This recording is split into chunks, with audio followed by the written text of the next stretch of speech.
pires que les méchants et à ceux qui font semblant d'être bons. Les manipulateurs ont une coquille de Calimero en acier trempé. Ils se retrouvent toujours dans la posture de la victime, pleurniche, jouent la comédie et ça fonctionne au point que l'on oublie les vraies victimes. Ils sont dans la paranoïa haut de gamme, ont l'art de retourner les situations pour que ce soit eux que l'on prenne en pitié. Certains sont vraiment de grands manipulateurs. Ils peuvent mentir, vous tromper, vous traiter mal et à la fin, ils rejettent la faute sur vous.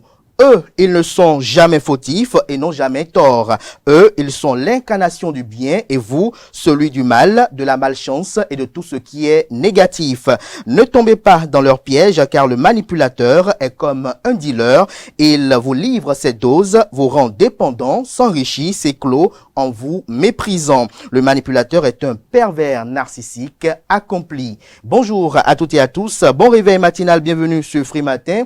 Ce rendez-vous matinal d'information, d'analyse et de divertissement sur ESAE TV. La substance de la rencontre qui a eu lieu hier au Palais de la Marina entre le président Patrice Athanase Guillaume Talon et ses deux prédécesseurs, notamment les anciens présidents Thomas Boniaï et Nicéphore Dieudonné Soglo, partagent les gros titres dans la presse locale ce matin. Vous en saurez davantage dans la une des journaux que j'aurai à vous présenter avec beaucoup de plaisir, mais également dans le bulletin matinal d'information de ce matin qui est présenté par Francis Farami. Notez d'entre deux jeux dans ce bulletin matinal d'information que la deuxième édition de la formation gratuite en informatique parrainée par la Fondation Luc Setondier Atropos a démarré hier. Le présentateur du bulletin matinal d'information vous en donnera des détails. L'ancien directeur général de l'Agence béninoise de la sécurité sanitaire des aliments et un de ses collaborateurs sont placés en garde à vue. Ceci suite au retrait de l'ananas béninois en France.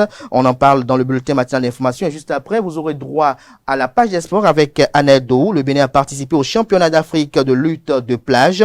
Un camp d'entraînement est organisé au profit des athlètes de taekwondo. Le premier championnat national se prépare en mini-foot. Le reporter sportif vous édifiera d'un instant à l'autre sur l'actualité sportive. La définition du jour de ce matin est présentée par Francis Farami. Ce matin, il nous fait découvrir l'expression travailler au noir. Juste après son passage, on va installer sur ce plateau Atifa Olafa et Nansérine Fatoumbi.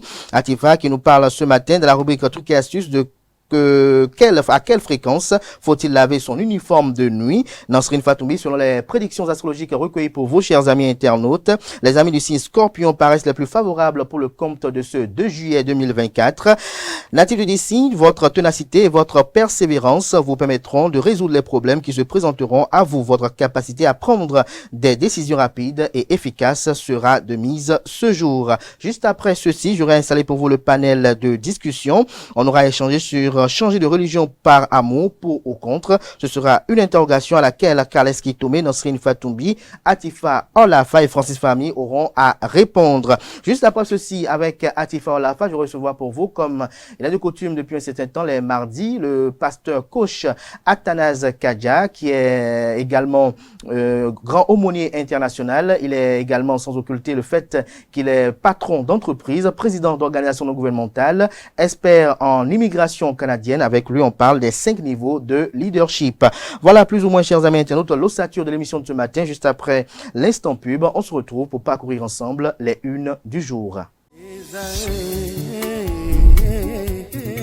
L'École supérieure d'administration, d'économie, de journalisme et des métiers de l'audiovisuel ESAE offre de nouveaux challenges pour l'année universitaire 2023-2024. Étudiantes et étudiants, parents d'élèves nouveaux bacheliers, ESAE, c'est la garantie d'une formation de qualité à des conditions très avantageuses. À Gbedjromede, à Papa, à Boumekalavier, Parakou, inscrivez-vous en administration générale, administration du travail et de la sécurité sociale, trésor et finances publiques, impôts, diplomatie et relations internationales, journalisme et métiers de l'audiovisuel, gestion des marchés publics, planification et développement local, sciences économiques, sciences juridiques et toutes les filières des sciences de gestion. ESAE vous offre des bourses, demi-bourses et de réductions pour les premières inscriptions dans toutes ces filières. Waouh! En licence 1, 2 et 3 et en master, bénéficiez jusqu'à 50% de réduction sur tous nos sites. N'est-ce pas génial? Infoline, Ezaeu Gbedjormede, 3e rue à droite en quittant le carrefour Le Jador pour la BIBE Jéricho. Ou au plus 229 90 93 65 21 98 98 14 00 à Kpakpa. Au plus 229 52 88 33 33 à Boumekalavi. Au plus 229 52 88 44 44 Parakou. Au plus 229 52 46 12 12. Ezaeu, l'excellence à un nom.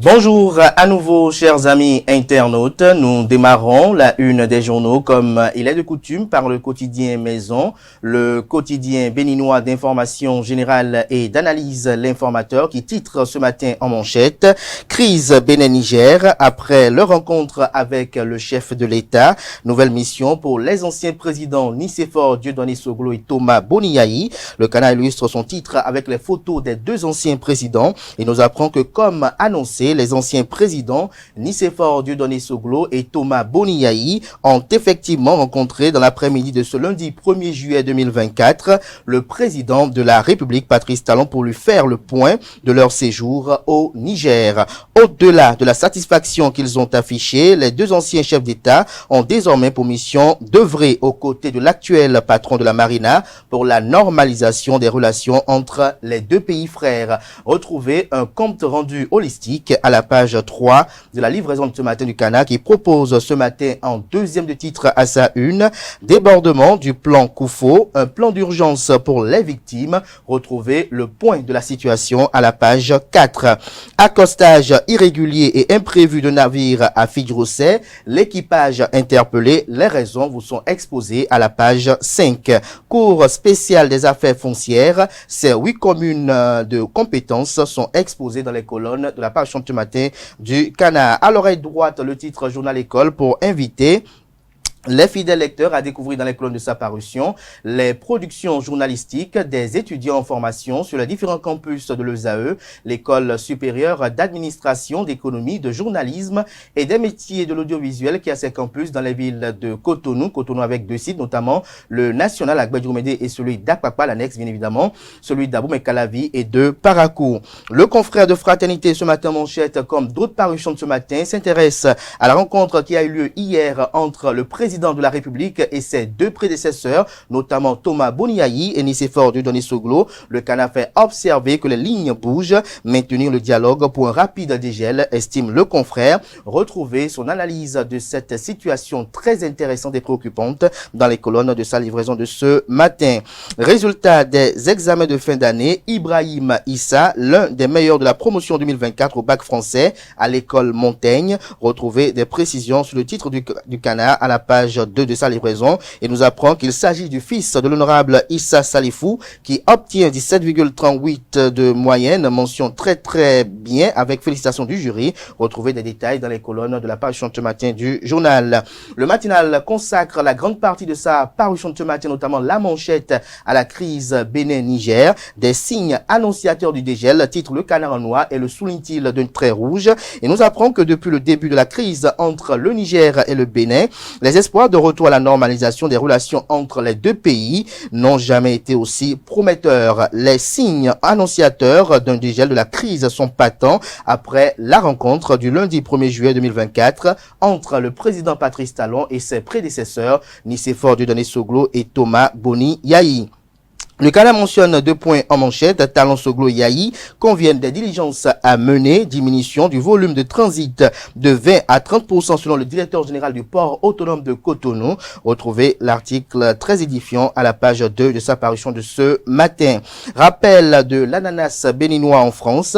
L'ex-directeur général de l'ABSA en garde à vue. Les raisons vous sont exposées dans les colonnes de sa livraison de ce matin. Crime odieux sur une mineure à Kotoponga à Natitengu, 3 morts et des dégâts enregistrés, nous apprend la une de Le Matinal. Matin Libre, quant à lui, ce matin en manchette, s'intéresse à la présidentielle de 2026. La rupture a trouvé son fonds de commerce, estime le Canard. Retrouvez l'article à la page 2. Prison civile d'Accro-Misrété, un prisonnier politique décédé, fait observer le canard. De qui s'agit-il et quelles sont les circonstances du décès? Élément de réponse à la page 6. Crise Bénin-Niger, baisse du chiffre d'affaires du port de Cotonou, nous apprend également Matin Libre ce matin, tout comme le matinal. Le Béninois libéré à présent, élaboration du projet de loi de finances gestion 2025, ce qui ressort du débat d'orientation budgétaire. En l'illustration du titre, la photo du ministre d'État chargé de l'économie et des finances et également en charge de la coopération, Romuald Wadaï. Retrouvez l'article à la page 3. Cour constitutionnelle. La décision des sages au sujet de la radiation de militaires vous est publiée dans les colonnes de la page ce matin du journal, dont l'oreille droite nous informe que dans le cadre de l'affaire des ananas béninois rappelés en France, l'ex-directeur général Absa Epiphane Rossou arrêté, le mobile à la page 10. Le confrère de l'Pharaon ce matin, huis clos entre les présidents Talon, Soglo et Yahi, 2 points essentiels au cœur des échanges. Le challenge à présent, développement des infrastructures routières au Bénin, Patrice Talon met le turbo sur Zé et annonce la construction de plusieurs kilomètres de route. Le ministre José Didier Tonato, chargé du cadre de vie, du développement durable et des transports, l'honorable Nestor Noutaï et autres cadres de la commune étaient sur le terrain hier. La preuve que le président Patrice Talon n'a pas oublié Zé, estime le journal. On peut lire également à la une de la même parution de ce matin de Le Challenge. Initiative conjointe de l'ANIP, de la Poste du Bénin et de la mairie d'Abomey-Calavi. Le maire Angelo Arondino facilite l'accès des populations aux services de base. Assemblée nationale, l'usage du numérique et ses impacts sur la liberté développée à la cérémonie des couleurs, nous apprend également le challenge que comprend de ce titre. C'est à découvrir à la page 2 de sa livraison de ce matin. Le premier quotidien économique du Bénin, l'Économiste, titre ce matin à sa une, 142e conseil d'administration de la BOAD, la Banque Ouest Africaine de Développement. Ce sont 2,339 milliards de francs CFA, de nouveaux engagements approuvés, L'article à retrouver à la page 10. Le quotidien spécialiste des questions éducatives paraît avec un nouveau format. Le Canard titre ce matin en manchette: pour non-déploiement depuis 4 ans, des aspirants au métier d'enseignant AME de la maternelle se vident. Retrouvez des précisions sur le dossier de la rédaction aux pages 8 et 9.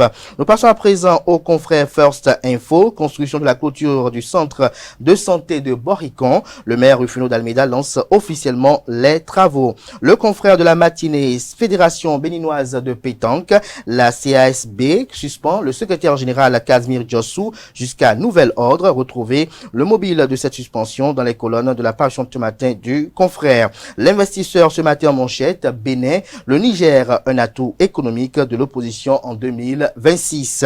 L'affiche du jour à présent, Wabi Amadani, au sujet de la supposée démission de l'Union progressiste Le Renouveau à Porto Novo. Je cite: les meneurs sont dans la manipulation. Fin de citation. Retrouvez son opinion sur cette actualité d'envergure dans les colonnes de la livraison de ce matin du journal. Le quotidien d'Abaro ce matin, selon l'Organisation mondiale de la santé OMS, l'alcool et la drogue tuent plus que 3 millions d'âmes chaque année. Retrouvez le point des statistiques à la page 3 de sa livraison. La Relève Info ce matin à sa une.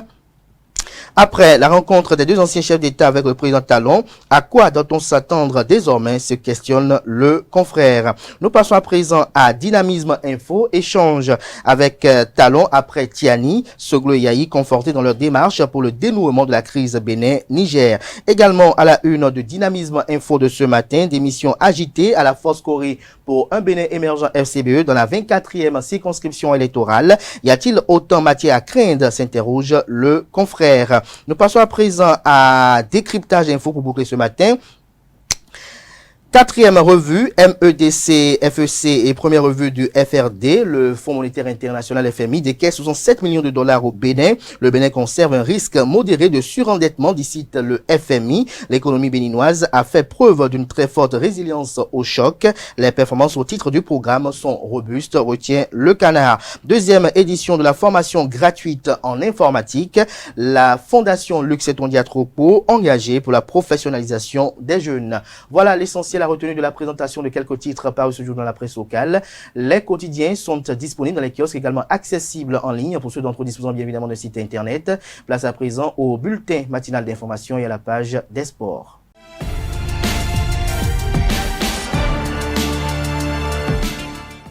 On démarre le bulletin matinal d'information avec vous, Francis Fahmy, bonjour. Bonjour à vous. Mais avant, bonjour à vous, Aneldo. Bonjour à vous. Merci d'être là pour la page des sports. Vous attendez dans un instant, on se retrouve sur le bulletin matinal d'information avec lequel on démarre sur cette rencontre qui a eu lieu hier au Palais de la Marina entre le président Patrice Talon et ses prédécesseurs, Thomas Boniaï et Nicéphore Dieudonné Soglo.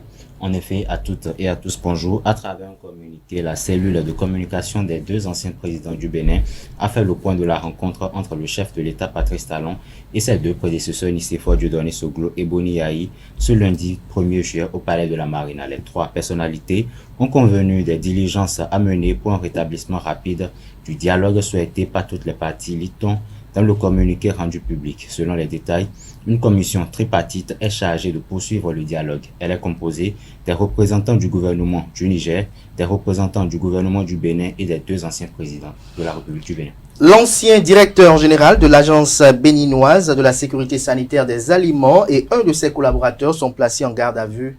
On en parle. Epiphane Rossou et un de ses collaborateurs sont placés en garde à vue à la brigade économique et financière depuis le vendredi 28 juin, selon les informations de BIP Radio. L'ex-patron de l'APSA est entendu dans le dossier des ananas béninois retirés des rayons des supermarchés en France pour contamination chimique. Epiphane Rossou a été suspendu de ses fonctions le 28 juin pour faute lourde. Après les sanctions administratives de la hiérarchie, le gouvernement ouvre le volet judiciaire pour savoir ce qui s'est passé et identifier ceux qui ont failli dans la chaîne. La deuxième édition de la formation gratuite en informatique parrainée par la Fondation Luc Setonji Atropo a démarré hier. C'est exact, plus de 100 élèves, étudiants et jeunes diplômés sans emploi y prennent part. Nous remercions le maire Luc Setonji Atropo qui depuis l'année dernière nous soutient en mettant à notre disposition des équipements informatiques, les supports de cours et tout le matériel didactique dont les bénéficiaires ont besoin. C'est grâce à la fondation qu'il préside que la formation est totalement gratuite pour tous les bénéficiaires, a déclaré le directeur général de Béni Service lors de l'inauguration de cette deuxième édition. L'édition 2024 de Show Me Your Talent s'est achevée samedi dernier également. À cet effet, 10 finalistes se sont affrontés sur le podium de la finale. Le point avec Aneldo. Ces trois gagnants que voici ici ce soir. Ainsi s'achève l'édition 2024 de Show Me Your Talent, organisée par l'agence à la découverte du Bénin, ADDB, en collaboration avec B-Walker. Ce concours vise à découvrir et à révéler les talents au public.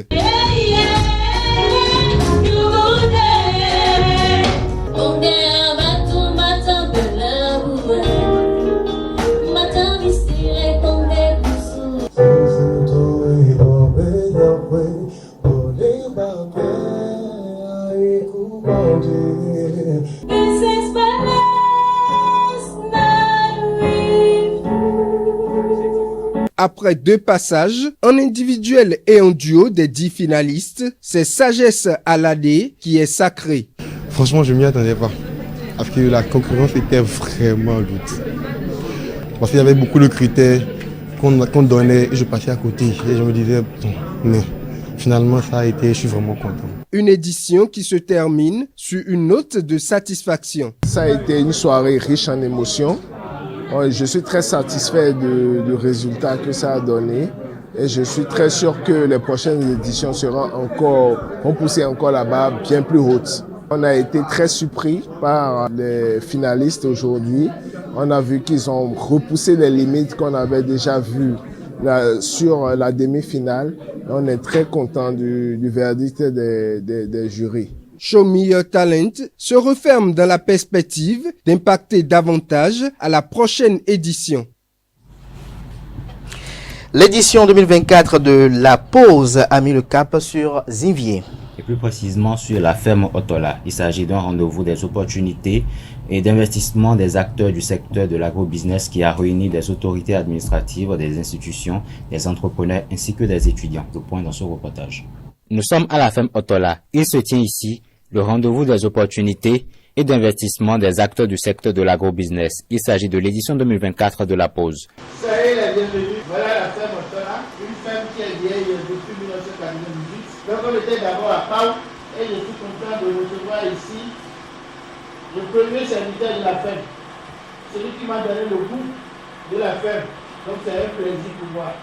Donc je suis aussi content de pouvoir garder cette œuvre.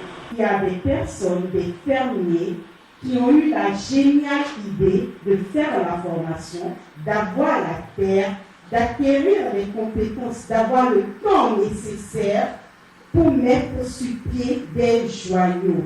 Mais vu la situation socio-économique actuelle, ne sont plus capables de tenir le fait à la hauteur de leurs ambitions. Sont réunis ici des étudiants, des entrepreneurs, des institutions et organisations du secteur de l'agrobusiness. On a tendance à croire que tout se résume au matériel, mais ce n'est pas vrai. La formation en elle-même est déjà une acquisition. Il y a 15 ans, je suis parti de 3 lapins. Aujourd'hui, je suis à la tête de la plus grosse boîte de génétique lapin en Afrique. En attendant que nos parents, nos aînés de résoudre les grands problèmes, nous on dit, on se met au travail, on est au champ, on produit de façon basique.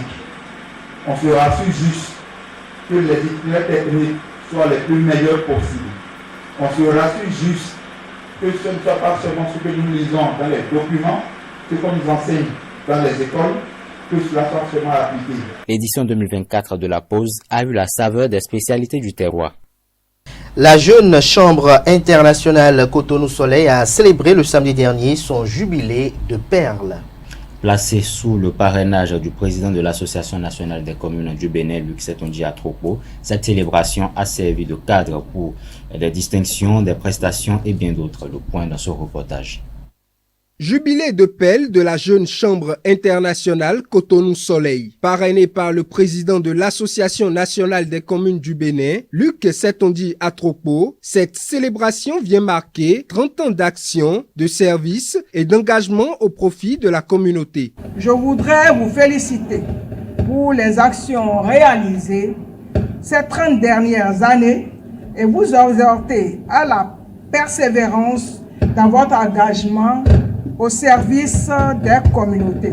Un dîner de gala, un cadre de retrouvailles, des prestations artistiques et bien d'autres activités ont meublé cette célébration, placée sous un thème d'unité pour impacter. Le thème du mandat mérite une particularité. Au-delà de laisser notre empreinte, lorsqu'on a 30 ans, on n'a plus d'empreinte à laisser, on laisse davantage d'empreintes.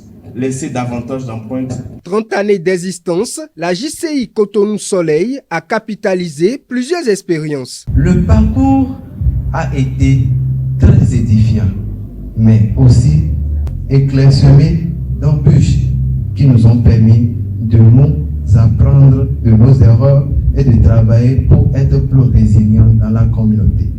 Chacune de ces expériences que nous avons eues ont forgé notre identité, renforcé notre détermination et fait de nous une organisation résiliente et leader. Aujourd'hui, en regardant derrière, nous pouvons dire avec fierté que nous sommes heureux du parcours effectué. Ce jubilé de perles de la jeune chambre internationale Cotonou Soleil ouvre les portes pour d'autres actions. On s'intéresse à présent à la célébration de la fête de la musique à Parakou, clé cette édition. En effet, les artistes ont célébré en différé avec le public du Septentrion la fête internationale de la musique ce samedi 29 juin à la place Tabera de Parakou. En marge de l'événement, artistes organisateurs apprécient la qualité de l'organisation et font des propositions, des propos recueillis par Florian Baguidi et Marcel Couty. Je dirais que je donnerais d'abord un coup de chapeau à toute l'équipe de l'organisation parce que c'est pas donné. En même temps, il y a eu la pluie qui nous a un peu dérangés, mais le public est resté. Je leur dis d'ailleurs merci du fond du cœur et l'organisation aussi n'a pas paniqué et voilà, la fête continue quoi. Je vois que c'est l'une des meilleures parce que j'ai découvert beaucoup de choses parce que je sens que c'est beaucoup plus mieux organisé par rapport aux années antérieures. Voilà. C'est le public qui n'avait pas eu de sortie de concert, surtout au temps de pluie, qui sont massivement sortis. Je suis content d'eux. Parce que sans eux là, je pense nous artistes on n'est rien. Le showbiz en entier, le showbiz béninois, c'est le seul événement dans l'année où l'artiste est valorisé. Vous comprenez? Ça veut dire que déjà le geste du gouvernement, c'est un premier pas, c'est un bon pas, mais on peut mieux faire. Si on peut faire cette fête-là en plusieurs phases, ça aurait donné encore une autre couleur pour que tout le monde puisse être là, pour qu'il n'y ait pas de frustrés et tout. Merci aux initiateurs, merci au gouvernement. Parce que ces événements essaient de nous mettre ensemble. Ça facilite la cohésion sociale, ça facilite le vivre ensemble, ça facilite le dialogue, ça facilite la coordination de beaucoup de choses qui peuvent se passer autour de l'événement, dans la société. Voilà pourquoi en un premier temps, j'ai aimé l'initiative, j'ai aimé ce projet, parce que ça réunit toutes les cultures. Donc c'est un événement que moi j'aime. C'était ma deuxième fois et j'ai vu du changement et au niveau de l'organisation, du déploiement technique, matériel, tout. J'ai aimé et j'ai passé un bon moment. On a commencé par donner de la place aux artistes, musiciens surtout. Donc le gouvernement nous offre cela et on ne peut que remercier et de ne pas s'arrêter en si bon sommet. J'ai aimé la fête. Ah ouais, il faut dire que l'organisation cette année, moi je trouve qu'elle a été bien meilleure. Contrairement aux autres années, dans chaque chose qu'on fait, il faut le dire, on veut aller de l'avant, on veut chaque fois mieux faire. Donc il faut avouer que pour cette année, ça a été beaucoup meilleur contrairement aux autres années. Alors d'abord, je tiens vraiment à remercier le gouvernement qui a vraiment pensé à valoriser la culture béninoise à travers cette fête de la musique à Parakou. Les années à venir, et je pense que c'est le propre des Africains, néanmoins si nous pouvons faire l'effort de commencer un peu plus tôt, parce que si vous avez fait attention, nous sommes dans une saison pluvieuse, ce qui a fait que la pluie a un peu joué sur les choses. Donc si réellement les fois prochaines nous pouvons essayer de commencer un peu plus tôt, ce serait bien. Pour les éditions à venir, je dirais tout simplement, vu que la fête de la musique a lieu en juin et que nous savons que le mois de juin c'est un mois où il pleut beaucoup, il faut peut-être prévoir quelque chose pour couvrir le public, comme ça les gens ne seront pas obligés de rester sous la pluie pour suivre le spectacle, voilà. D'autres n'ont pas été invités pour venir faire la fête avec nous, donc ils sont contrariés, mais bon, on dit souvent chez nous, quand on va à la Mecque, tout n'est pas blanc. Soit c'est rouge, soit c'est noir, donc il faut choisir. Ce qui est sûr, je prie aussi, je demande une aide auprès du ministère pour que l'année prochaine, ça soit plus dans ce que cette année, parce que il faut qu'au moins tout le monde soit satisfait, mais ce n'est pas beaucoup, au moins chacun est un peu. Oui, déjà pour l'organisation, peut-être on peut dire que les choses ont été un peu précipitées, ce qui n'a pas permis aux artistes et aux orchestres respectifs de bien se préparer. Mais sinon, je pense que la fête, elle est en train de bien se passer, parce que n'empêche que nous sommes en retard, mais en quelques jours, on essaie quand même de donner le meilleur de nous-mêmes. Quand on est professionnel, on s'attend toujours à ces genres de choses et on arrive toujours à gérer sur le podium ce qui se passe. Il y a une diversification des artistes, le public est chaud, il y a eu de nouveautés. Ce qu'on a vécu l'année passée, c'est différent de celui d'aujourd'hui parce que pour cette année, c'est encore plus amélioré. On ne peut pas dire que c'est précipité. On va même dire qu'on est en retard parce que la fête internationale de la musique, c'est le 21. Donc le temps de préparer cela et que le gouvernement donne son accord, ça peut prendre un peu de temps. Et c'est la raison pour laquelle nous fêtons ce 29 juin au lieu de 21. Donc, c'est pas précipité. Au contraire, on a pris le temps pour mieux faire. Voilà. Nous, notre souhait le plus ardent, c'est qu'on fête le même jour que tout le monde entier, le 21. Merci à vous, Francis Fahami, pour cette présentation du bulletin matinal d'information. Vous restez avec moi. On va suivre à présent l'indo pour la page des sports et juste après, on se retrouve pour la définition du jour.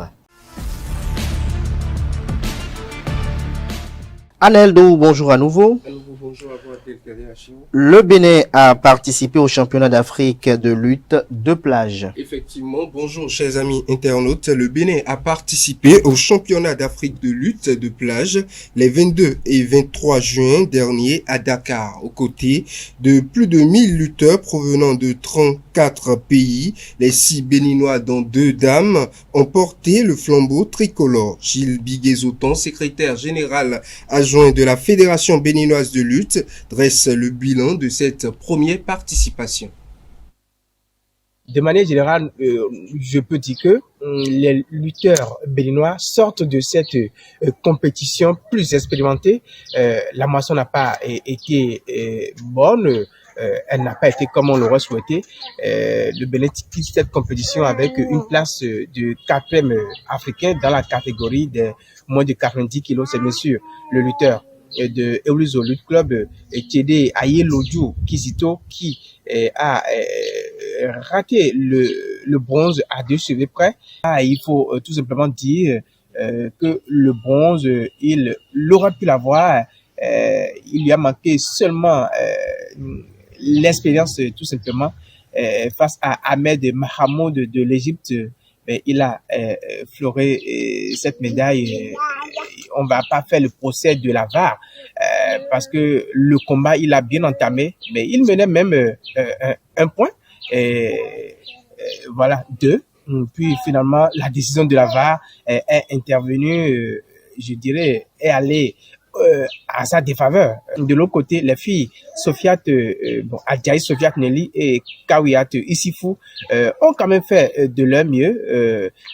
Elles étaient allées jusqu'au 3e round, mais malheureusement pas de médaille de leur côté. Je rappelle aussi qu'en marge de cette 2e édition du championnat d'Afrique de lutte de plage, un séminaire de formation a été organisé à l'intention des arbitres et entraîneurs. Et à l'arrivée, Kako Amosu Nicolas sort arbitre international de lutte de plage. Puis un camp d'entraînement, autant pour moi un camp d'entraînement, est organisé au profit des athlètes de taekwondo. La Fédération béninoise de taekwondo organise à l'endroit de ses athlètes des camps d'entraînement de mise en jambe en prélude aux compétitions statutaires. Dénommé Training Camp, la première phase a eu lieu du 28 au 30 juin 2024 dans les ligues régionales Atlantique, Borgou, Alibori et Littoral. Le récit avec Setondélarius Adjagbino. Les taekwondoïnes béninois, toutes catégories confondues, s'attellent à peaufiner les techniques en prélude au championnat national 2024 sur un stage de 3 jours organisé par la fédération. Au menu de ce camp, nous avons prévu renforcer les capacités des athlètes en matière de kyorigi, c'est-à-dire les techniques de combat, renforcer les capacités également sur le mudo, pour pouvoir déboucher sur l'appropriation des Pumse. Ici, au Dojang national, une centaine de pratiquants travaillent sous la direction du sélectionneur national adjoint.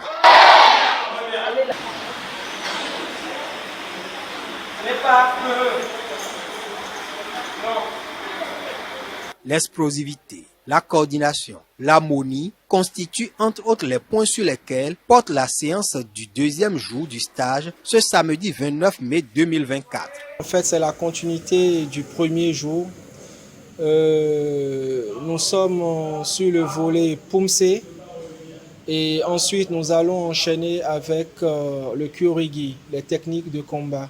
Nous essayons de parfaire les techniques pour que nous sentons tout au moins qu'il y a une parfaite harmonie des techniques sur le plan national. Ce training camp, première phase d'un programme fédéral, se déroule simultanément à Cotonou, à Boïkon et à Parakou. Les ligues régionales Monokoufo, Ouémé Plateau, Zoukoline et Atakora Donga vont abriter la seconde phase du 12 au 14 juillet 2024. Le premier championnat national se prépare en mini-foot. Le Bénin s'apprête à lancer son premier championnat national de mini-football prévu pour débuter officiellement le samedi 6 juillet 2024. 3 catégories seront en compétition, les filles, les vétérans et les seniors. Après la formation des commissaires au match pour assurer le bon déroulement des rencontres, 27 arbitres, dont 4 filles, ont été formés sous la supervision de l'instructeur Borgias Huidin. Le président de la Fédération béninoise de mini-football, Germain Wanvoegbe, garantit que toutes les mesures seront prises pour assurer le succès de cette première édition, malgré son caractère non qualificatif pour les compétitions.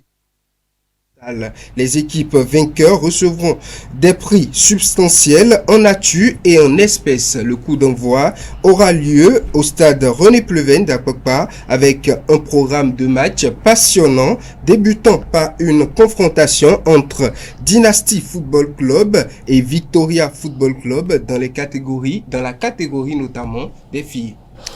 Et pour finir, le Dico des Sports nous embarque en escrime. Le Dico des Sports fait son retour. Eh bien, on n'ira pas très loin car on est toujours à l'escrime comme la première fois. C'est la deuxième partie et c'est une présentation de Leandro Kodo.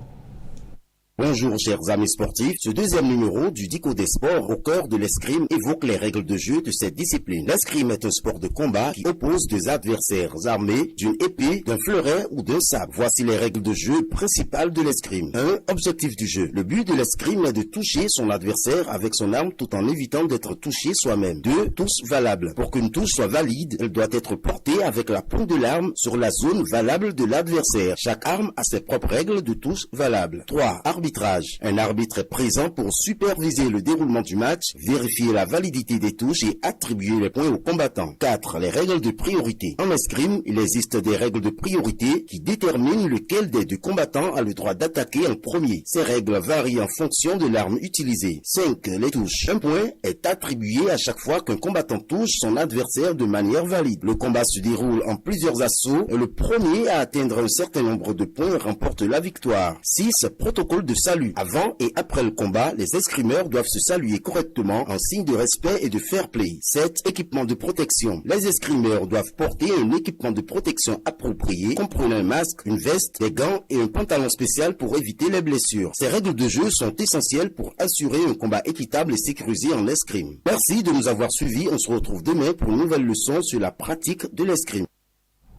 Merci à vous, Aneldo, pour cette présentation de l'actualité sportive. Si tout va bien, on se retrouve tout à l'heure pour le panel de discussion. Chers amis internautes, à présent, on retrouve juste après Francis Fahmi pour la définition du jour.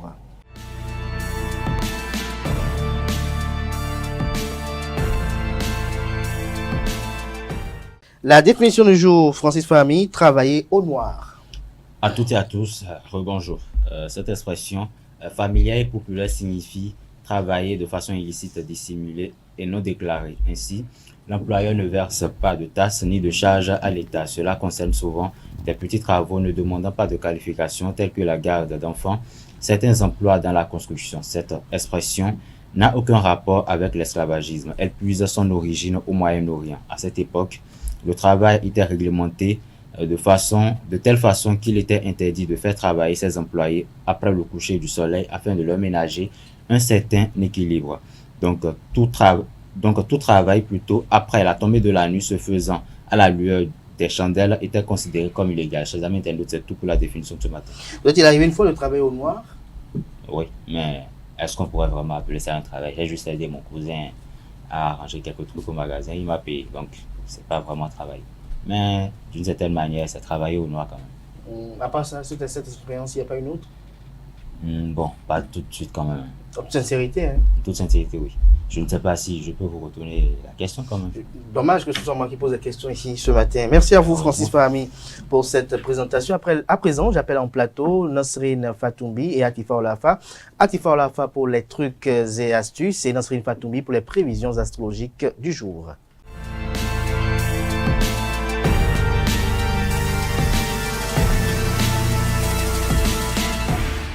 Atifa Olafa, bonjour. Bonjour. Merci d'être là pour les trucs et astuces. Nassrine Fatoumi, bonjour. Bonjour. Merci également d'être là pour les prévisions astrologiques. À Tifa Olafa, ce matin, on découvre à quelle fréquence faut-il laver son uniforme de nuit. D'entrée de jeu, uniforme de nuit, c'est quoi? Qu'est-ce qu'on peut comprendre? C'est un pyjama. Un pyjama, ok. Oui. Allez-y. Merci à vous, Abdelkader. Bonjour, chers internautes. Ravi de vous retrouver ce mardi. Encore appelés pyjama, les uniformes de nuit peuvent rapidement se transformer en nid à batterie, s'il n'est pas lavé assez régulièrement. Le pyjama, contrairement au top ou aux culottes que l'on lave dès la première utilisation, fait partie de ces pièces dont on ne connaît jamais réellement la fréquence de lavage idéale. Alors, quand faut-il laver son pyjama? Amis internautes, retenez tout simplement qu'il faut laver son pyjama en fonction de la saison. Il semble relativement évident que si les températures avoisinent les 30 degrés en pleine nuit pendant l'été, votre pyjama, si vous en portez un d'ailleurs, devra être changé et donc lavé plus régulièrement. En effet, la transpiration s'incruste dans le tissu de votre uniforme de nuit. Pour cela, il sera nécessaire de laver votre pyjama tous les 2 jours. Laver son pyjama en fonction de sa matière. La fréquence de lavage d'un pyjama va aussi dépendre de sa matière et de sa forme. Un ensemble en coton nécessitera moins de lavage qu'un tissu synthétique moins respirant. Si vous portez une chemise de nuit pour dormir, celle-ci pourra être lavée moins souvent qu'un legging ou un shorty moulant qui sont en contact direct avec la peau. Autre point à ne pas négliger, votre douche. Si celle-ci a lieu le soir, vous enfilerez donc un pyjama en étant lavé et propre, un facteur qui permettra d'espacer les lavages. Au contraire, si vous prenez votre douche le matin et donc que vous portez un pyjama sans être lavé, le soir, il sera préférable de le laver au bout de 3 à 4 utilisations. Comme les sous-vêtements, les jeans ou encore les draps, les pyjamas referment des bactéries. Ces dernières prolifèrent sur les tissus qui nous entourent et avec lesquels notre peau est en contact direct. Pour les éliminer donc et éviter qu'elles ne nous causent des problèmes de santé, il est important de laver régulièrement ses vêtements et son linge de lit. Pour autant, il faut rester mesuré et ne pas laver systématiquement chaque pièce que l'on porte. Voilà, chers internautes, c'est tout pour l'astuce du jour. Merci et à demain. Merci à vous, Atifa Olafa, pour cette présentation. Est-ce que vous avez un pyjama? Beaucoup. Beaucoup? Oui. Nassrine Fatoumi, pareil? Des robes de nuit. Quelle est la différence? Les pyjamas, très souvent, c'est peut-être sous forme de pantalon ou sous forme de... et plusieurs formes quand même. Oui, le blues. Le blues. Donc, vous êtes habitué au pyjama, en toute sincérité? Après, il faut dire la différence. Vous ne nouez pas le paille en croix Non. pour dormir? Au village, quand même. Ah, vous êtes allé à l'école? Ah bon? Donc, ceux qui le font ne sont pas allés à l'école? Bon, il y a d'autres qui le font. Il y a d'autres qui le font. Ah bon? Mais vous utilisez les pyjamas? Bon, moi, je porte des robes quand même. Et après, vous utilisez une couverture encore ou bien c'est suffisant? Ça dépend de la saison. De la saison. Mais les robes de nuit, c'est souvent fait pour séduire.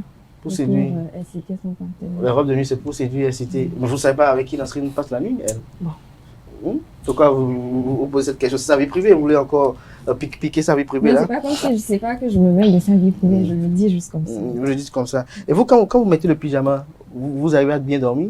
Bien. Aisément? Oui. Ah bon? Oui. Mais est-ce que vous savez qu'il y a des gens qui aiment dormir nus? Oui. C'est une maladie? Non, c'est pas une maladie et c'est même conseillé de dormir nu parce que ça permet de récupérer quoi? En énergie tout ce qu'on a perdu dans la journée. Ça régénère les cellules. Donc quand vous dormez habillé, vous les récupérez? Vous êtes sûr? Ça dépend. Chacun a ses préférences. Il y en a qui préfèrent dormir nuit, il y en a qui préfèrent... C'est une question de commodité et d'habitude. Oui. Mais lorsqu'on met le pyjama, on met encore le dessous? Je suis curieux, hein? Non. Et la robe de nuit? Non plus. Non plus. Mais là, vous êtes timide pour donner la réponse? Non. Non. On ne met pas. Donc, ni de dessous, ni en haut, ni en bas. Aucun des deux. Le pyjama, mais il peut arriver de mettre des dessous quand on est en menstru, par exemple. Quand on est en menstru, par exemple. C'est intéressant, j'aimerais quand même voir ça. Bon, il faut faire laisser avec votre partenaire, ne sait jamais. Vous pouvez déjà commencer par dormir en pyjama aussi. En pyjama? Peut-être que je vais mettre des strings, peut-être pour essayer de voir. Merci à vous, Atifa Olafa. On va se retrouver tout à l'heure pour le panel de discussion et également pour l'invité, Nasrine Fatoumi. On se retrouve juste après ceci pour les prévisions astrologiques du jour.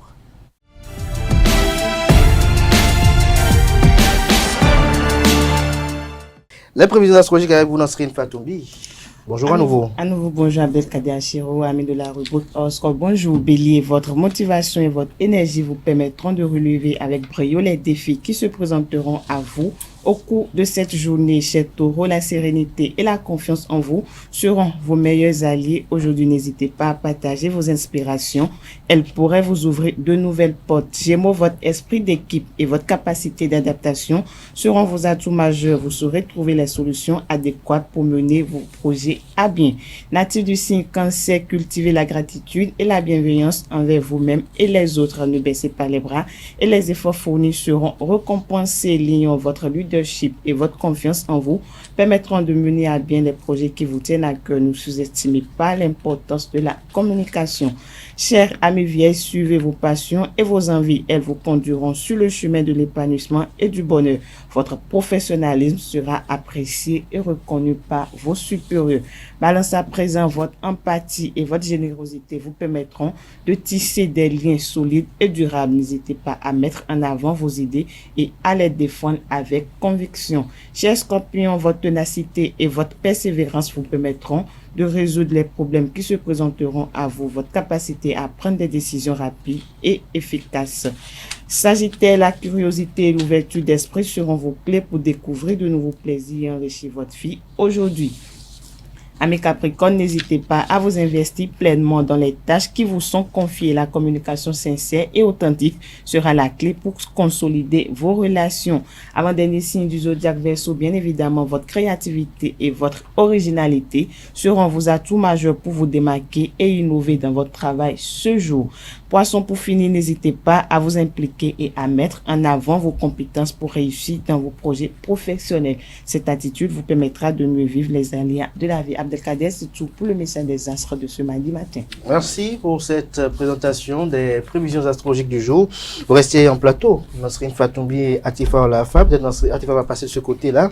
On va appeler en plateau Carles Kitomé et Aneldo pour le panel de discussion.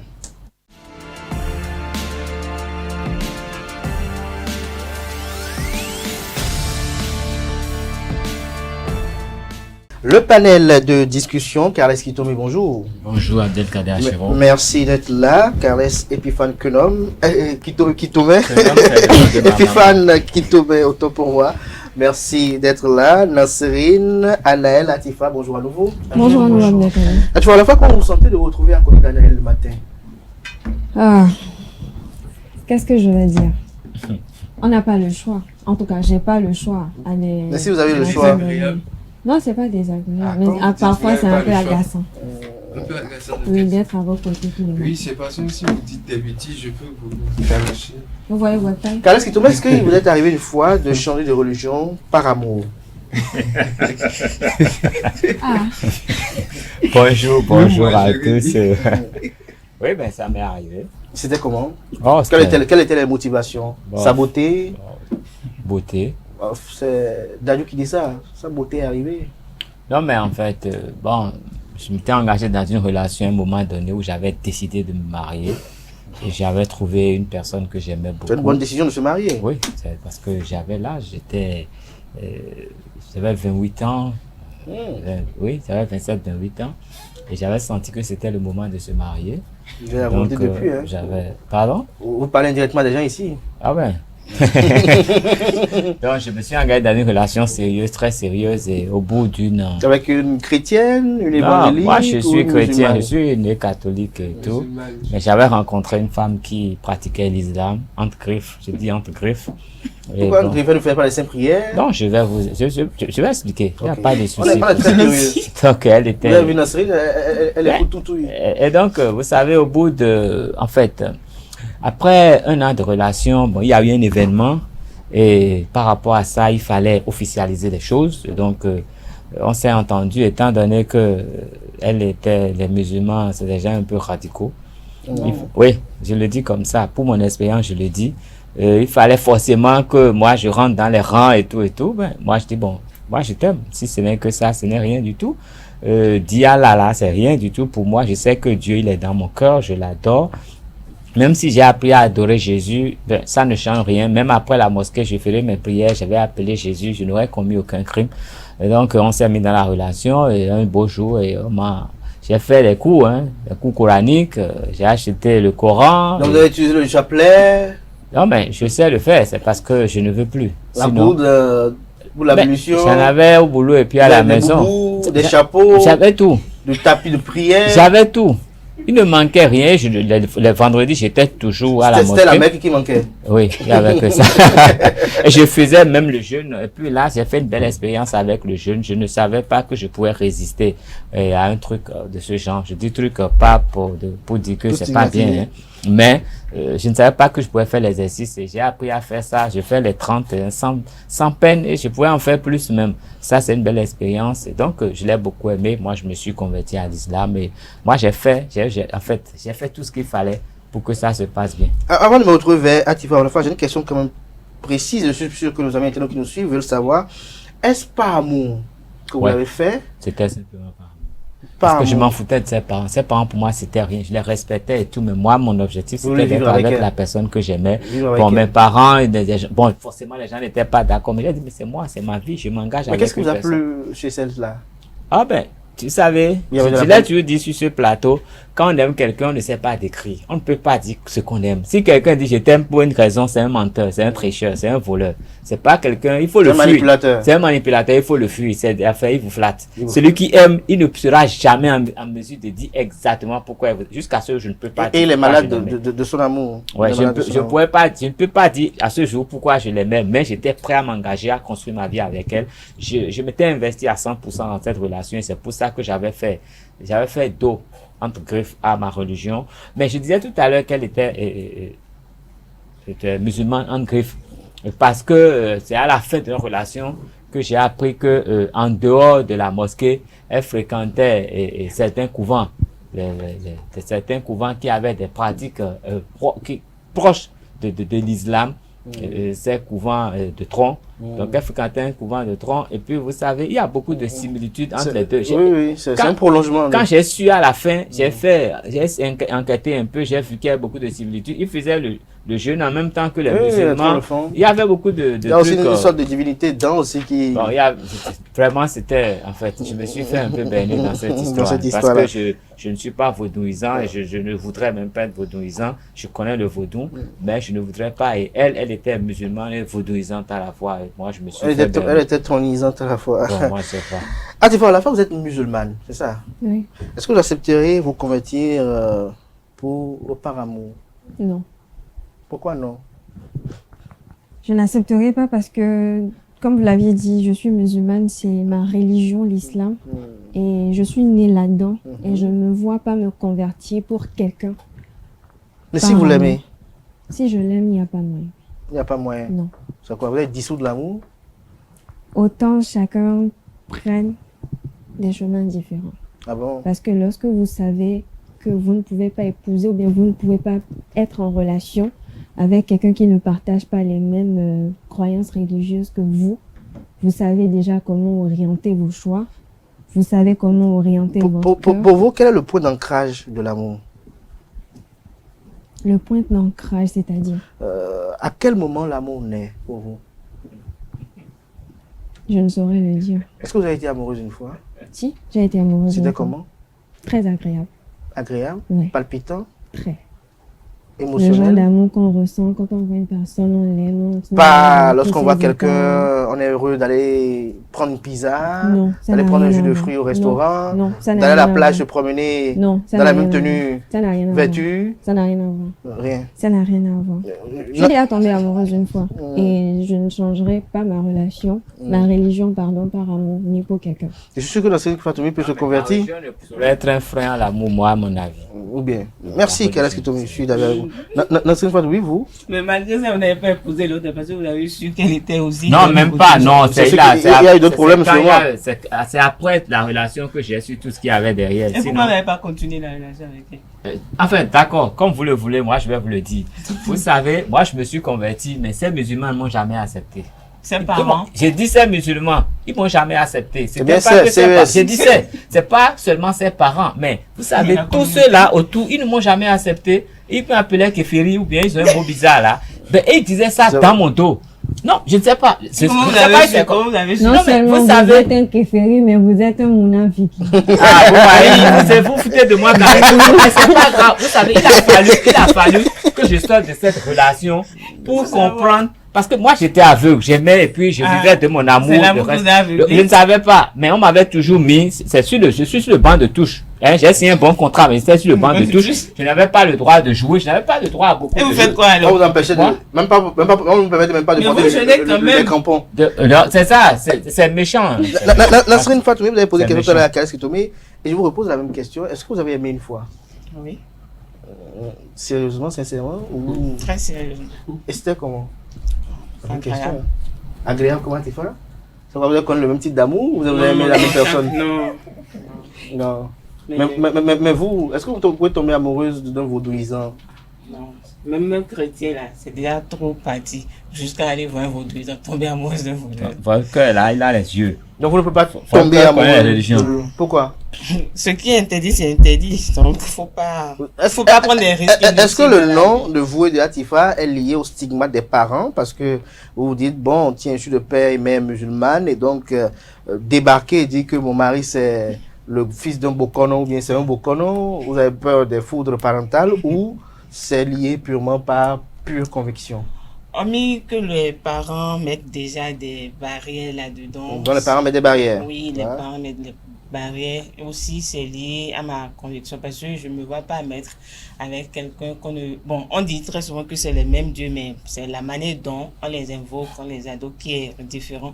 Donc moi, je ne me vois pas partager ma vie avec quelqu'un qui n'est pas de ma religion. Vous ne voyez pas? Non. Ok, Analedo, vous pouvez vous marier à une prêtresse vaudou qui, le matin, prend son lape, le parle, avant de...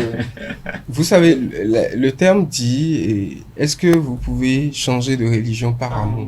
Je vois, la question, moi, déjà au niveau, ça se pose déjà au niveau du terme. Tout se fait par amour.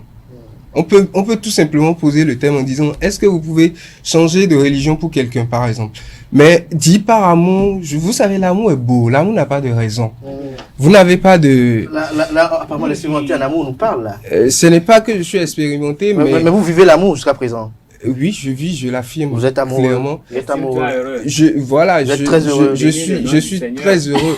Je peux avoir ce qu'on appelle le gourmet demain, je ne regretterai pas, je vais tomber amoureux encore demain. Non, c'est pour vous dire, je peux avoir une déception tout de suite. Je retomberai amoureux demain parce que l'amour c'est beau. C'est beau dans ce sens où vous n'avez pas de raison à dire, bon, est-ce que la religion... En fait, vous ne vous posez pas ces questions, en fait. Ces questions sont des choses que vous ne vous demandez même pas. C'est des choses futiles.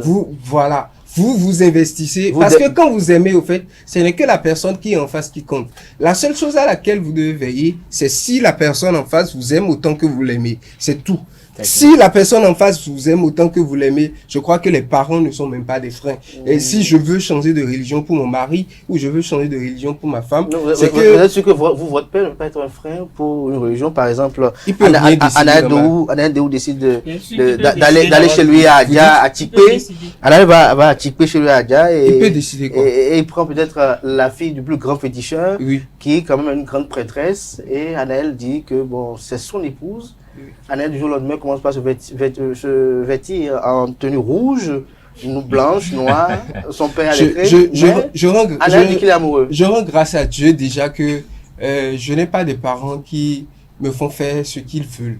J'ai pas des parents qui m'imposent beaucoup. Je suis un enfant unique. Le problème se pose souvent du côté de ma mère parfois. Mais quand je le lui explique, elle comprend. Donc différentes catégories.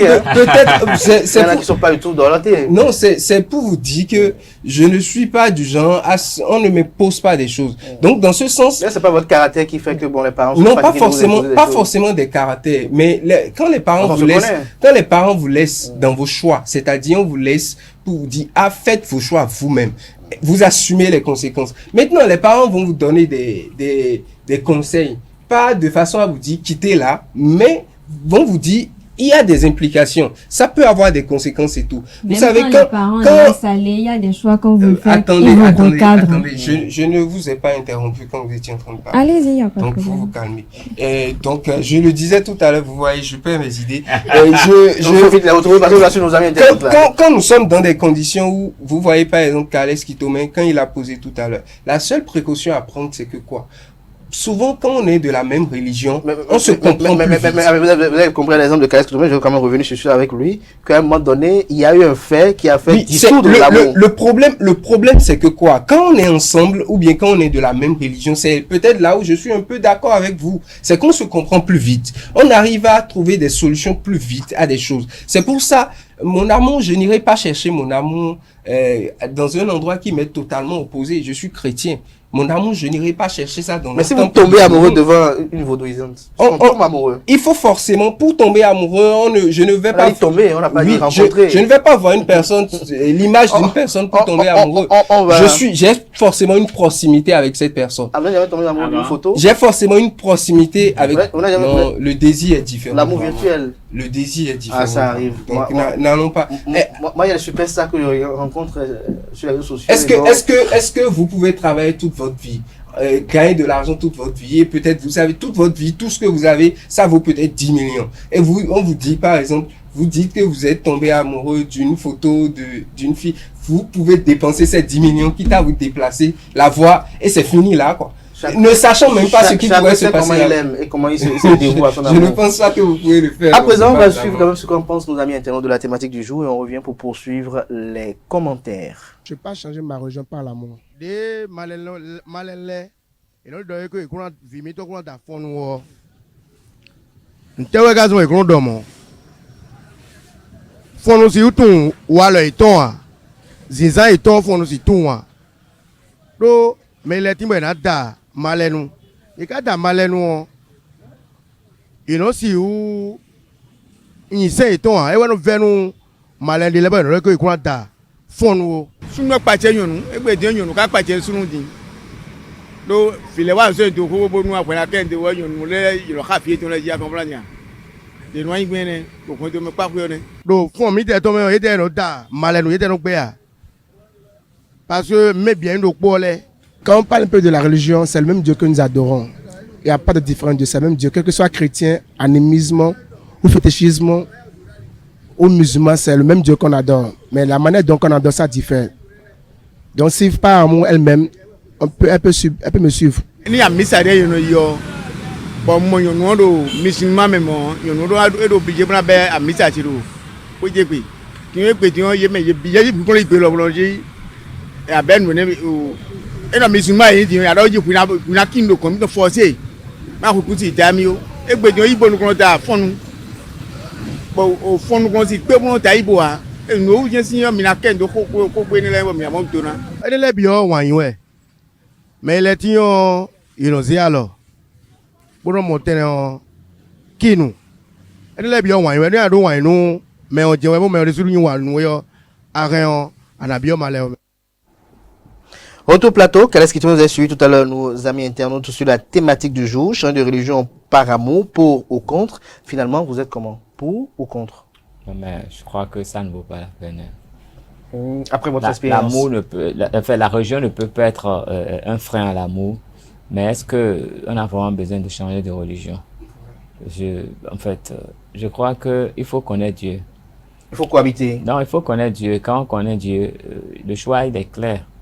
Il faut essayer d'être en harmonie avec son Dieu, en aimant une personne et faire découvrir Dieu à la même personne également. Carles Kitomen, est-ce que cette décision ne résulte pas de l'ancrage des uns des autres dans leur religion d'origine? Parce qu'il y a des gens, par exemple, qui sont des chrétiens, mais qui parcourent tous les couvents vaudous. Il y a des gens qui sont musulmans, mais qui connaissent tous les lieux, tous les temples d'animisme?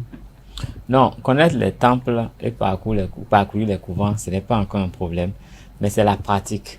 Parce que quand vous êtes chrétien, par exemple, vous avez le devoir d'aimer tout le monde.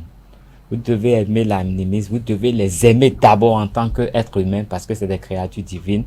Donc, l'amour doit s'exprimer dans votre vie. Donc, aller dans un couvent, vous pouvez aller pour discuter avec les gens dans le couvent, mais vous n'allez pas pour une pratique religieuse. Mais pour le faire, il faut que vous-même, vous ayez une foi assez forte qui vous permet de le faire. Si vous pensez qu'en le faisant, ça peut faire fléchir, ça peut jouer sur la foi de d'autres personnes, il faut éviter de le faire. Mais on ne peut pas fuir les gens des autres religions, on ne peut pas les prendre en adversaire, on ne peut pas dire, là c'est le quartier des musulmans, c'est le quartier, nous vivons ensemble, nous devons nous aimer. Donc, quand l'amour, ça ne se décide pas. Quand vous êtes ensemble, vous pouvez aimer quelqu'un qui n'est pas de votre religion. Mais maintenant, sur tout ce que moi j'ai dit, c'est qu'il faut reconnaître Dieu dans tout ce qu'on fait. Il faut reconnaître Dieu dans tout ce qu'on fait. Dieu, il est amour. Il est amour.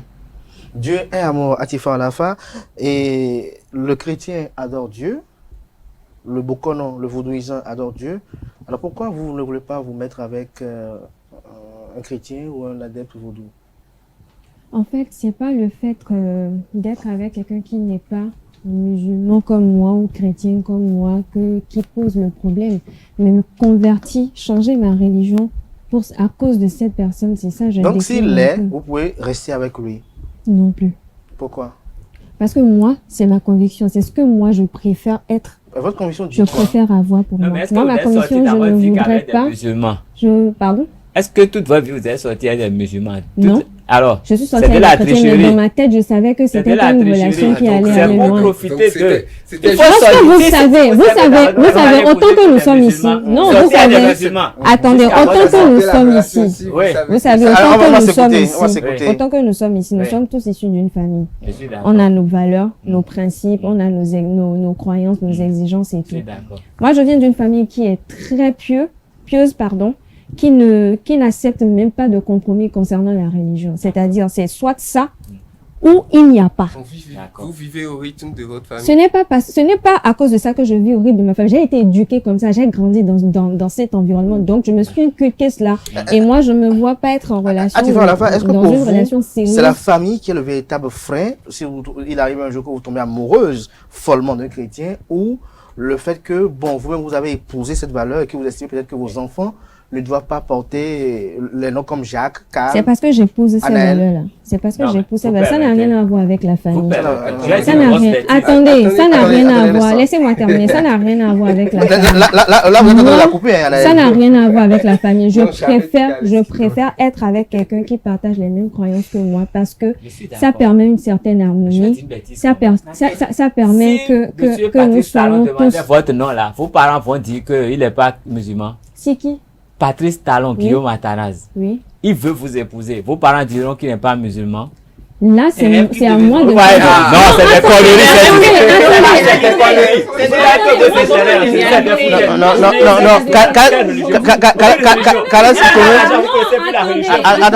Attendez. Non, Carles qui te met. On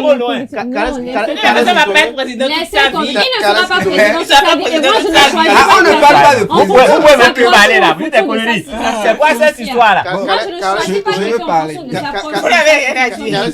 Quand je me mets en relation, si vous me permettez, quand je me mets en relation avec quelqu'un, je préfère qu'il soit des mêmes, qu'il ait les mêmes croyances religieuses que moi, parce que on va à la mosquée ensemble, je serais fière, j'aurais eu un honneur. Non, attendez, laissez-moi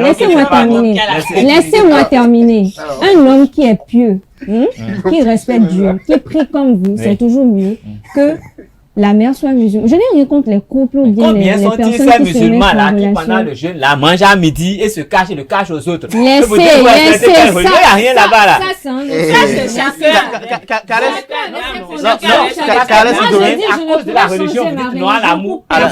Vous trichez, c'est quand même. Lorsque vous changez votre religion, à cause de devant l'argent, vous oubliez la religion. Non, laissez tomber, ça n'a rien à voir. Pour montrer, Caresse, est-ce que vous savez qu'il y a des familles pour lesquelles devant la religion, il n'y a pas de raison.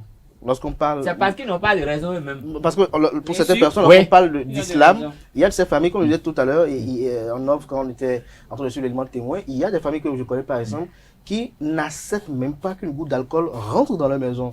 C'est le type de musulman. Il n'y a pas de problème. Ces jeunes familles, par exemple, il n'y a pas de problème. Même si ce n'est pas le prince saoudien qui leur demande leur fille en mariage, je ne suis pas sûr qu'ils acceptent, parce que la fille déroge l'éducation. Je connais par exemple le père de Nassérine. La maman de Latifa, je la connais. Et j'ai non, mais j'ai dit une chose. Elle est toute simple. Cette rigueur qu'on a là, a refusé de donner nos enfants en mariage à d'autres. Est-ce que nous avons vraiment cette rigueur en toute chose par rapport à notre religion? C'est tout ce que je dis. Si on se permet des libertés, alors qu'on endigue l'amour entre nos enfants et d'autres enfants, nous sommes des petits criminels. C'est tout ce que moi je vous dis. Et dans 5 ans, je vais vous le répéter. Même si les parents. Tu ne sais pas ce qui va se passer dans 5 ans. Même si les parents ne mettent pas de barrière. Moi, si Lionel Talon te fait la cour, tu vas accepter, il va t'engrosser, tu vas faire l'enfant. Il faut laisser Lionel Talon. Ça n'a rien à voir. Vous êtes en train de parler du statut. Ça n'a rien à voir avec le statut. Devant le statut, vous oubliez votre fille. De mettre la sauce sur le statut, non. Ça n'a rien à voir. Je crois que là où, bon, depuis vous êtes en train de parler, mais vous ne dites rien, les dames, parce que oui, parce que le point essentiel, la partie où je trouve que vous pouvez nous convaincre, c'est de parler parfois des divergences d'éducation qui pourraient y arriver. Et on pourra avoir des enfants, déjà le dégât se crée parce qu'on a des enfants qu'on éduque différemment quand cela se passe. Mais moi j'en ai parlé tout à l'heure. Non, laissez-moi terminer. J'en ai parlé tout à l'heure. Ok, vous avez la parole. C'est toujours bien. Parce que vous m'avez coupé tout à l'heure. Vous avez dit que dans nos propos, on n'a pas donné des arguments qui peut-être peuvent penser. Non, j'aimerais quand même terminer. Parce que tout à l'heure vous m'avez tous coupé, je n'ai rien dit. Donc permettez-moi aussi que je vous coupe. Vous devez m'excuser, mais tu sais, ça me fait mal, ça me gratte la peau là. Je peux comprendre. Alain Doua dit tout à l'heure que dans nos arguments, on n'a pas essayé de parler du côté où peut-être l'éducation peut poser problème. J'en ai parlé. J'ai parlé d'harmonie. Moi, je préfère une famille où tout le monde va à la mosquée ensemble, on se jeûne ensemble, on prie ensemble. Je préfère ça. Vous savez ce que ça fait de rompre le jeûne ensemble? Ma maman va à la mosquée. Moi, mon papa, il va à l'église. Vous savez ce que ça fait? C'est un peu un Lorsque vous épousez quelqu'un, vous changez de religion par amour. Il ne va pas jeûner. Lorsque vous changez de religion par amour, vous n'avez pas le jeûne dans vous n'avez pas pensé que c'est à lui de vous rejoindre. Pourquoi vous n'allez pas le rejoindre? Je dis, je ne changerai pas de religion par amour. Vous n'aimez pas. Mais vous voulez que vos frères ramènent les femmes d'autres religions chez vous? Anaël, pour conclure. Vous savez, vous n'avez plus rien à dire. Vous êtes exigeant. Donc, je ne comprends pas. Merci à vous, chers panélistes. Très palpitant, peut-être. On va peut-être revenir. C'est la tolérance, c'est l'amour. C'est l'amour, c'est l'amour, c'est l'amour, c'est l'amour. L'amour est beau, comme l'a dit Anaël Dou tout à l'heure. Khaled Sotoumi a dit que il nous dépouve de raison. L'amour est palpitant, agréable. Est-ce qu'on peut changer de religion par amour? Je crois qu'on va peut-être y revenir prochainement. Mais la question sera adressée tout à l'heure au pasteur Athanase Kadja, qui est pasteur coach. Il est également expert en immigration canadienne, aumônier international, juge de paix. Avec lui, on parle ce matin des 5 niveaux de leadership, mais comme je disais tantôt, tout à l'heure, il aura donné son opinion sur la thématique du jour.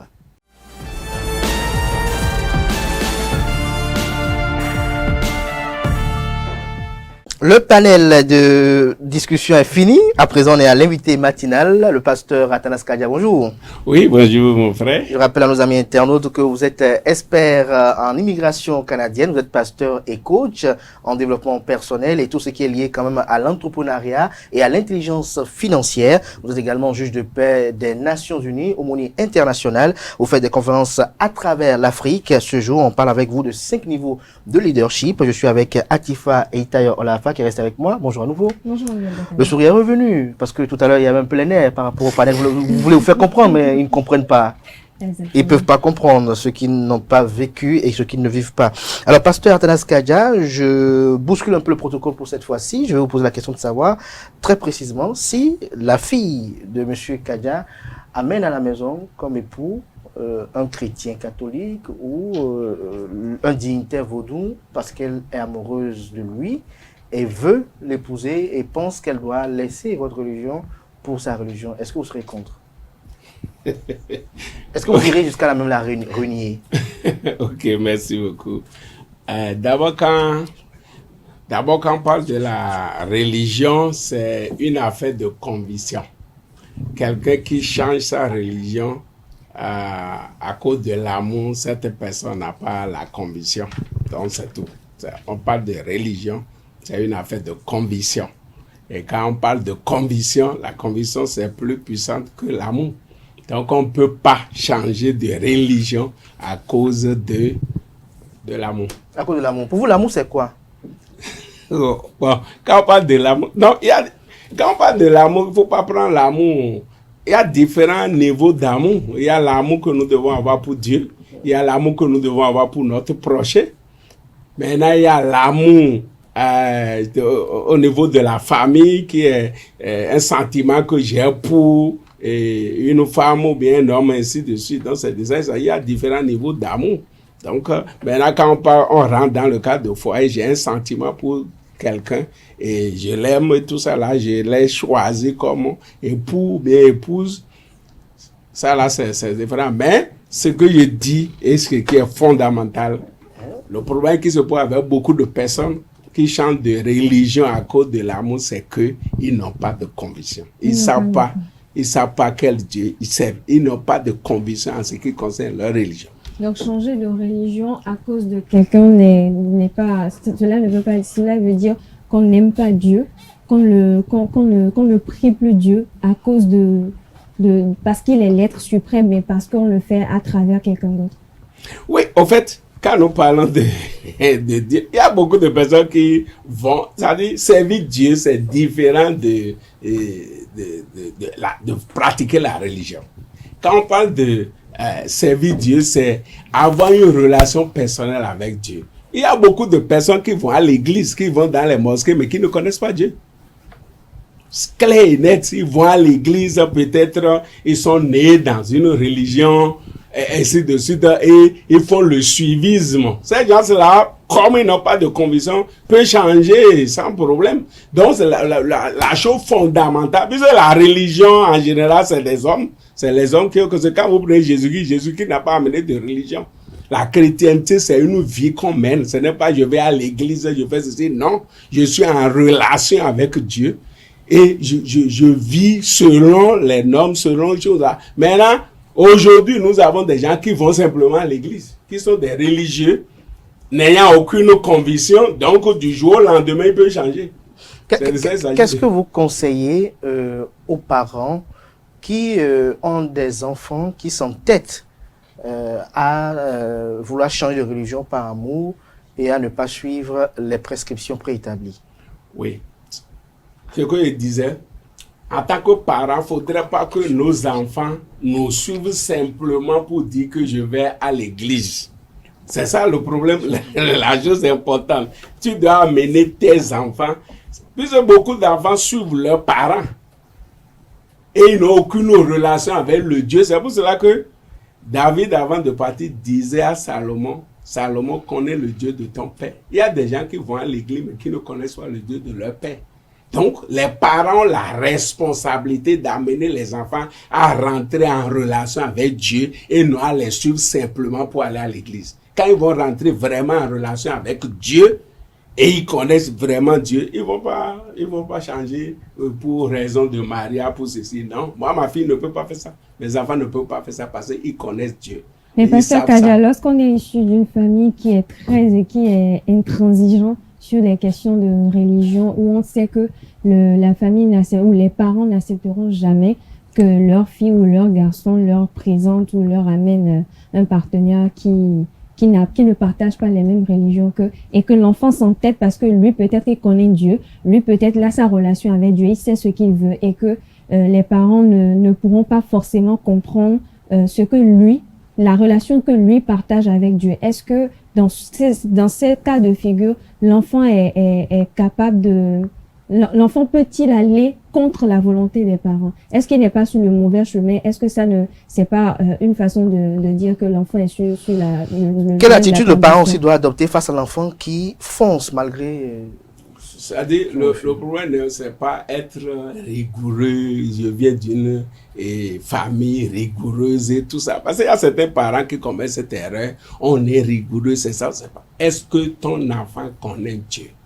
S'il connaît Dieu, c'est fini. Dieu va le guider dans toute décision qu'il va prendre. C'est pas faire de forcer, faire ceci, faire pression sur l'enfant. Les parents ont la responsabilité d'amener les enfants à connaître Dieu eux-mêmes. d'avoir une relation personnelle avec Dieu. Les enfants qui n'ont pas une relation personnelle avec Dieu, ce sont eux qui ne sont pas stables et font ce qu'ils veulent. Mais maintenant, si c'est ça, on dit aussi que dans la vie, il faut respecter les parents, il faut avoir la bénédiction des parents avant de pouvoir peut-être se marier. C'est important d'avoir l'accord des parents et tout. Est-ce qu'aller à l'encontre de cela n'a pas un impact sur la vie des enfants? Oui, l'enfant n'aura pas la bénédiction puisque Dieu a dit honore ton père et ta mère. Tu peux amener une décision si tes parents ne sont pas d'accord. Oui. Bon, tu es libre de faire ton choix. Mais ils vont donner, puisque quand on parle de mariage, il y a accord d'abord entre les deux qui veulent se marier. Et il y a aussi accord des parents, puisque c'est des familles qui veulent venir ensemble. Oui. C'est de ça qu'il s'agit. Donc, si vous... Donc, un mariage qui ne reçoit pas le sceau de bénédiction des deux familles mises ensemble n'est pas un mariage. Il n'y a pas consentement. Non, vous ne pouvez pas. Les parents ont une certaine autorité sur leurs enfants. Ce que tes parents disent sur toi, ça peut s'accomplir. Mais je ne dis pas ça pour dire aux parents quand les enfants vont à l'encontre de leur volonté de les maudire. Non, c'est de prier pour eux jusqu'à ce que peut-être un jour, il va comprendre. Parce qu'il y a des gens, tout qu'on le dit, il y a des enfants qui sont leurs parents, mais ils n'ont pas d'espérance avec Dieu. Et ils font ce qu'ils veulent. On mais ne peut parfois, que les prier parents pour peuvent eux. les maudire et que l'enfant peut-être arrive quand même à s'en sortir dans la vie, arrive quand même à trouver son chemin, arrive à trouver son bonheur. Un parent n'a pas le droit de maudire son enfant pour quoi que ce soit. Ton enfant fait quelque chose qui est contre ta volonté, tu n'as pas besoin de le maudire. Non, on n'en a pas besoin. C'est de prier pour lui, pour que vraiment, peut-être en chemin, Dieu va l'éclairer, il va revenir sur le bon chemin. On n'a pas besoin de maudire son enfant. Alors ce matin, on doit parler des 5 niveaux de leadership.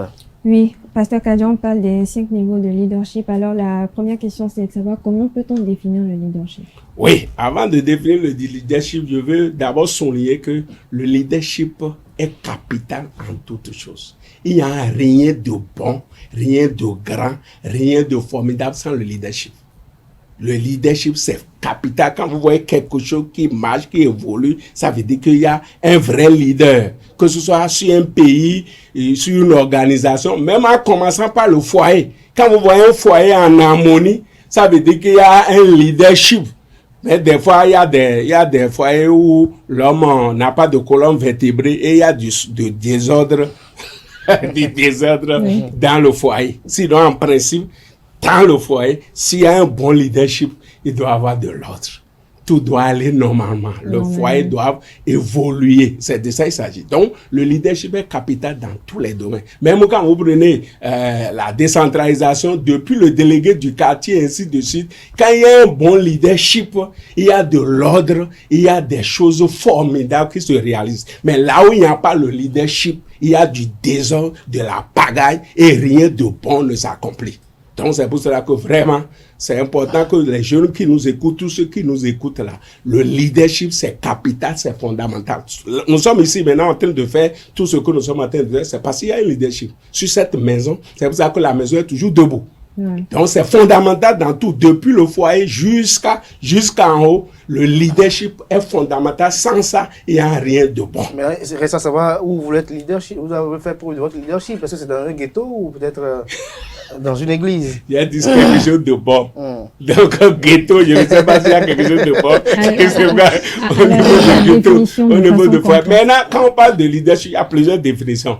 Les gens définissent le leader comme l'autorité qu'une personne ou bien un groupe d'individus exerce sur un autre groupe. Autre définition, c'est la capacité qu'a un individu de diriger, de mobiliser les gens pour atteindre des objectifs. Et John Maxwell dira que le leadership, c'est l'influence. Tout court, c'est l'influence. L'influence positive. Il y a l'influence négative aussi parce qu'il y a des dirigeants qui influencent négativement. Il y a des gens, on a vu des gens comme Hitler, des gens comme on est en train de voir aujourd'hui, des gens qui mobilisent des gens pour des objectifs malsains. Donc, leadership, c'est influence. Mais John Maxwell est allé un peu loin pour parler également que le leadership, c'est un processus. D'où alors les 5 niveaux de leadership qu'il a énumérés que on est en train de suivre partout dans le monde aujourd'hui parce qu'il est un expert en matière de leadership dans le monde. Vous avez dit tout à l'heure que le leadership, c'est la capacité d'une personne à diriger quelque chose. Quels sont les caractères qui définit un leadership? Oui, un leader d'abord, c'est quelqu'un qui a la tête sur les épaules. Qui prend le lead. Qui a la tête sur les épaules et qui sait là où on va et il nous amène là-bas. C'est pour cela que on ne suit pas quelqu'un qui ne sait pas où il va. Si tu suis quelqu'un qui ne sait pas où il va, ça fait ton problème. Tu n'as rien compris. Un leader, c'est quelqu'un qui a une vision, il sait où il va et il veut nous amener. On peut avoir confiance en lui. Il a la tête sur les épaules, il raisonne bien, il aime les gens, il a un objectif, il a la passion, il est déterminé à accomplir quelque chose. Il a un mode de vie exemplaire. Un mode de vie exemplaire, ça c'est fondamental. Un mode de vie exemplaire, c'est pas être... On va voir ça au niveau vous allez voir, il y a certains qui ont le titre seulement de leader, ils ne sont pas leaders. Donc, ça s'agit d'un leader. D'abord, ce qui le caractérise, c'est la vision. On ne paraît pas chef, on est chef. On sait où il veut nous amener et on le suit. Si on ne sait pas où tu vas, si tu suis quelqu'un qui ne sait pas où il va, ça va être ton problème. Toi, tu es ma sœur. Si tu épouses un homme qui ne sait pas où il va, ça va être ton problème. Ok. Ça va être ton problème. C'est compris. T'as compris? Alors, le premier niveau du leadership. Le premier niveau de leadership, c'est la position. La position. Tout le monde rentre dans le leadership par la position, c'est-à-dire j'ai été normé et que je suis directeur ici. Ça, c'est position, c'est le niveau social. C'est le niveau le plus bas de leadership. On t'a nommé ministre, on t'a nommé ceci, délégué, responsable de classe. Oui, donc là, tu as des droits. Parce que on a pris une décision, on a dit que c'est consacré. On t'a consacré, donc c'est ça, même dans tous les domaines. Donc c'est le premier niveau, la position, et tu as des droits. Maintenant, les gens te suivent parce que ils doivent te suivre, parce que c'est toi qui es responsable. Comme les dads dans les familles, les chefs de famille, de collectivité. À tous les niveaux. Même le pasteur, l'imam. L'imam, le président de la République, ministre, directeur, tout ça là, c'est la position. Quand directeur. Le premier niveau, ça là, c'est la position. Et là, les gens te suivent parce qu'ils le doivent. Parce qu'on dit que c'est lui qui est notre responsable. On est obligé de le suivre. Donc c'est le premier niveau, mais c'est le niveau le plus bas. Pourquoi le plus bas? Le plus bas parce que on n'a pas souvent d'influence sur les gens. Vous allez remarquer dans certains, il y a eu des moments où je vois des choses. Des fois, vous allez assister à des passations de services au niveau des ministres. Et on enlève un ministre, les gens du cabinet, tout ça, sont très contents qu'il est en train de partir. C'est qu'il a occupé seulement de position là-bas. Ça dit, quand il arrive à un moment donné... C'est pas dû aussi à la volonté des uns et des autres à ruiner l'entreprise, parce que un bon chef, non, on dit parfois qu'un bon chef parfois n'est pas souvent aimé de ces sujets. Oui, non. C'est-à-dire quoi? On va voir, quand on va voir les autres niveaux, maintenant, vous allez comprendre que position là, c'est le niveau le plus bas de leadership. Parce que on te respecte parce que c'est toi le responsable. À des moments donnés, il va réagir pour dire, il faut savoir que c'est moi qui suis chef ici. Celui-là est échoué dans le leadership. Tu n'as pas besoin de dire aux gens que c'est moi qui suis chef avant qu'on le sache. On ne paraît pas chef, on est chef. Donc c'est parce que tu as occupé la position seulement, c'est moi ici, on se contente de ses droits et de ses avantages, on donne des ordres, on s'en fout de ce que les autres disent, comment tout ça là, non, on veut faire ceci, on doit le faire. Ça là, c'est le niveau bas de leadership. Le niveau de position. Mais il y a des chefs d'entreprise qui ont ce type de caractère. Il y a des chefs d'entreprise aussi qui ont ce type de caractère aussi parfois. Oui, qui sont là simplement pour, c'est moi qui suis là et c'est fini. Non, on ne doit pas. Ça là, c'est le niveau le plus bas. Il faut évoluer. Il y a 5 niveaux au total. Oui. Le deuxième niveau, Pasteur Kadi. Le deuxième niveau, c'est la permission. La permission. La permission. Et là. Tu vas aller aux toilettes ou bien quel type de permission? Non, là, les gens te suivent parce qu'ils le veulent. Vous comprenez? C'est-à-dire, vous tissez des relations. On t'a nommé et tu es à un poste donné. C'est toi qui es le chef. Maintenant, le bien-être de ceux que tu diriges doit te préoccuper. Et là, tu tisses des relations. On a objectif atteint, on va pas négliger ça. Mais c'est des hommes qui veulent atteindre l'objectif. Et par exemple, et pour cela, il faut des gens qui sont dans leur état, tout leur état. Il faut que des gens soient à l'aise de déployer leur potentiel, leur capacité pour t'aider. Mais c'est toi qui vas leur donner cette permission, en leur donnant la liberté, la relation, ça comment. Il y a certains même qui restent là, il reste en haut là-bas et il ne descend pas. Jamais. Je me rappelle que vous prenez le directeur Guidibi qui a dirigé le chose là, la loterie. Quand il vient au boulot, et le chauffeur gare la voiture sort en commençant par le planton, il le salue et il passe de niveau en niveau avant d'aller au bureau, il salue tout le monde. Quand il a quitté la maison, le jour il passait de service, les gens pleuraient. C'est ça un leader. Je ne suis pas là, c'est moi le chef et tout ça là. Non, je vais tisser des relations. Est-ce qu'il n'y a pas le personnage qui parfois caractérise? Vous savez, on n'est pas tous de la même humeur, des mêmes caractères. Il y a des gens parfois qui sont comme ça, c'est leur nature. Oui. Ils ne sont pas très sociables. Oui. Au fait, quand vous lisez le livre Personnalité Plus, il y a 4... Qui a été écrit par qui? Ah, j'ai oublié le nom. Okay. Personnalité Plus. Oui, Personnalité Plus. Vous allez voir ça, il y a 4 personnes. Il y a les sanguins, il y a les mélancoliques, il y a les colériques et il y a les sanguins. Moi, je suis sanguin et colérique. C'est-à-dire, chacun doit lire le livre. Sanguin, tu veux connaître quelqu'un qui est sanguin, il parle beaucoup. Ouais, c'est sanguin. Okay. Il parle beaucoup, mais s'il n'est pas discipliné, il ne va rien réaliser de grand. Quand vous prenez le colérique, les colériques, c'est des gens qui sont prêts à l'action. Vous connaissez, ils agissent. Ils sont tout le temps vifs. Ils agissent. Ils sont proactifs, ainsi de suite. Quand vous prenez les mélancoliques, eux, c'est des gens organisés. Avant de faire quelque chose, ils planifient cela. Ils sont toujours lents. Non, pas toujours lents. Ils prennent des trucs comme ça. Souvent, lents, là, c'est les flegmatiques. C'est les flegmatiques qui sont lents, paresseux et qui ne foutent rien. Comme le paresseux. Le singe, je veux parler. Et maintenant, vous allez voir dans le monde, souvent, ceux qui dirigent le monde, c'est les mélancoliques et les sanguins. Notre président est mélancolique et sanguin. Il planifie ces choses. Et quand il dit qu'il veut faire quelque chose, il le fait. C'est ça, un leader. Et rien ne l'effraie. Non. C'est ça, il faut être un leader. Donc pour vous, Patrice, c'est un exemple de leader. C'est un exemple de leader, mais en tant qu'humain, il y a des faiblesses. Il n'y a pas l'homme parfait au monde, non. Il n'y a pas un individu ici. Il a de bons caractères. Par exemple, quels sont les caractères, oui, les qualités, oui. Vous savez, quand vous prenez n'importe quel individu, il a ses points forts et ses points faibles. Et en tant qu'individu, en tant que leader, c'est à toi de voir tes points faibles et de travailler par rapport à ça. Quand vous lisez la personnalité plus, vous prenez chaque individu, que ce soit colérique, mélancolique, flegmatique ou sanguin. Il a ses points forts et ses points faibles. Là, quand vous lisez ce livre, vous allez connaître qui vous êtes. Et quand vous connaissez votre tempérament, vous allez voir vos points forts que vous allez travailler sur ça. Et maintenant, vous allez voir vos points faibles et vous travaillez à relever cela. Vous comprenez cela? C'est de ça qu'il s'agit. Quand on rentre dans d'autres domaines aussi de la qualité humaine, il y a des gens tournés vers eux-mêmes, il y a les gens tournés vers les autres. Ça là, on appelle ça les métaprogrammes. Dieu a créé, comme tu disais tout à l'heure, Dieu nous a créé de façon différente. Il y a certaines personnes qui sont tournées vers eux-mêmes, il y a d'autres personnes qui sont tournées vers les autres. Comme c'est les métaprogrammes, c'est Dieu qui les a créés comme ça.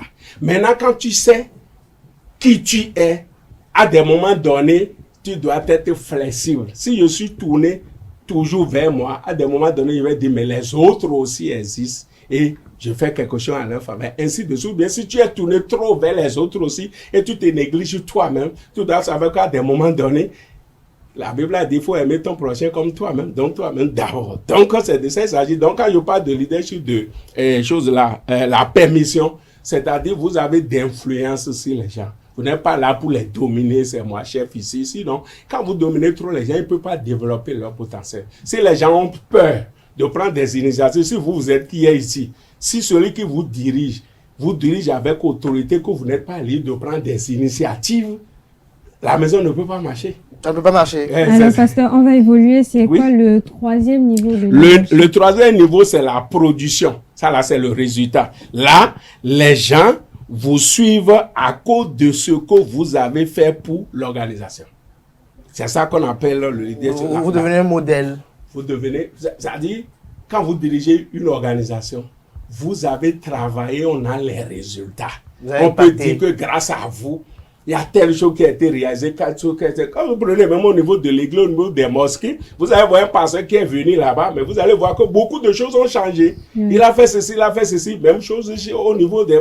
Donc, même au niveau des chefs d'État, ainsi de suite, la production, le résultat, il nous dirait qu'est-ce que nous avons comme résultat. Et c'est ce résultat-là qui amène les gens à suivre un tel leader, parce qu'il n'est pas là pour la forme, mais il nous impacte, il travaille et nous avons des résultats. Quand quelqu'un est comme ça, vous le suivez, vous avez des résultats, vous allez continuer à le suivre. Bien sûr. Donc c'est ça le niveau 3.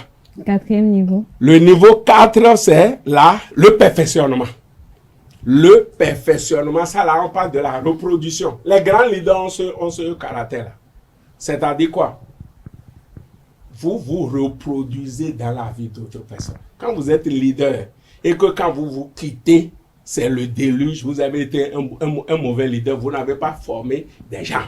Donc le perfectionnement, c'est que le perfectionnement des individus, à ce niveau-là, le leader travaille sur ces gens-là. Quand vous prenez le Seigneur Jésus-Christ, il n'est plus sur la terre aujourd'hui.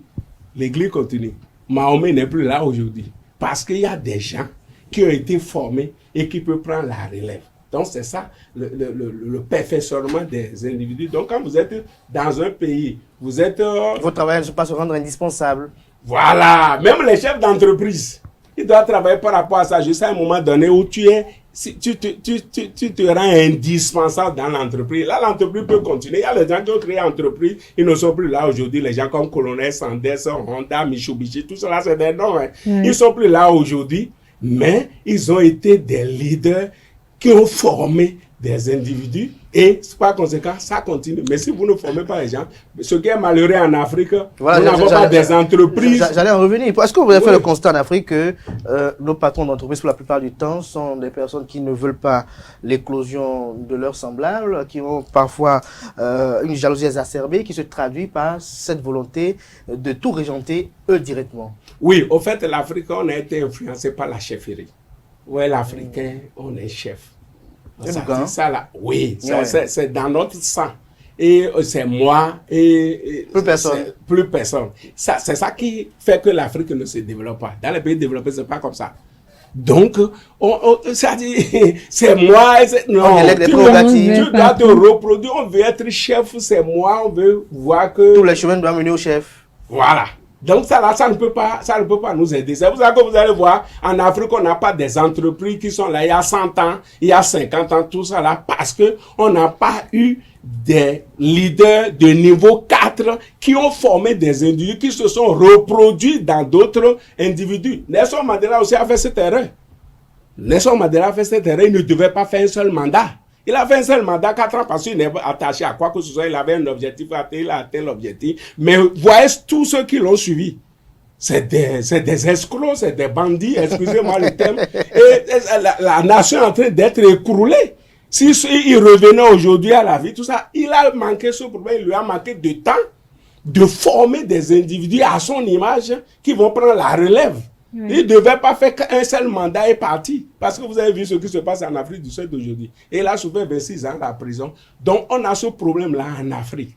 Il faut former les leaders. Il faut former d'autres personnes. Il faut se reproduire dans d'autres personnes. Là, vous êtes immortel. Qu'est-ce qui amène l'Africain généralement, puisqu'on parle de leadership, à ne pas vouloir que son prochain évolue ou émerge? C'est l'égoïsme. C'est tout. C'est l'égoïsme. Parce qu'il peut arriver que vous formez quelqu'un au leadership et que cette personne vous dépasse. Oui, c'est ça qui est bon, non? Écoute, là où tu es maintenant, si ton enfant, tu investis sur ton enfant et demain cet enfant te dépasse, et on dit c'est l'enfant de qui? Tu vas te frapper la poitrine pour dire c'est mon enfant. Tu as fait un bon travail. Normalement, nos enfants doivent nous dépasser. Normalement, quand tu es un leader, tu dois former des gens même plus compétents que toi et tu t'assois, tu les vois et tu es content. Mais on ne voit pas ça.